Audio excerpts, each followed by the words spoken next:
তো হ্যালো বন্ধুরা, আমার একটি ভিডিওতে তোমাদের অনেক অনেক স্বাগত। তো দেখো, আমি এখানে একটা নতুন রেসিপি তোমাদের সাথে শেয়ার করছি। আমি করিনি, রান্নাটা তোমাদের দাদাভাই করেছে। তো দেখো, এখানে সব চপারে ধনেপাতা, কাঁচা লঙ্কা, পেঁয়াজ সব চপার করে নিয়েছি। তো এখানে দেখো, ডিম ফাটিয়ে 5টা ডিম দেওয়া হয়েছে। তো এই ডিম দিয়ে এটাকে ফাটিয়ে নিতে হবে ভালো করে। তো দেখো, ভালো করে ফাটাচ্ছি। তো দেখো, ফাটানো হয়ে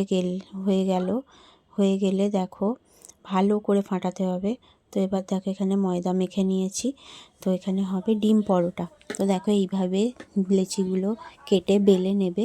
তারপর এরকম গোল করে বেলে নেওয়ার পর ছুরি দিয়ে এরকমভাবে কেটে নেবে সমান বরাবর, মানে দুদিকেই যাতে সমান হয়। তারপর একটু তেল মাখিয়ে ময়দা ছড়িয়ে নেবে। তারপরে ওই প্রসেসে মুড়ে নেবে।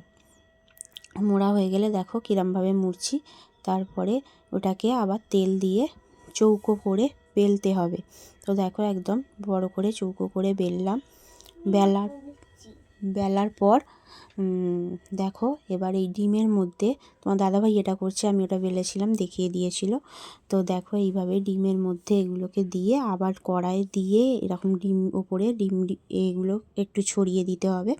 তারপরে দেখো, পরোটাগুলো এরকমভাবে ভাজতে হবে, একটু তেল বেশি করে নিয়ে, ছাঁকা তেলে।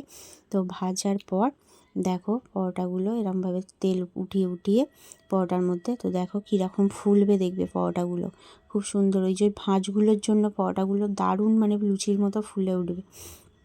তো দেখো কীরকম। তো ও বললো করবে, আমি বললাম করো।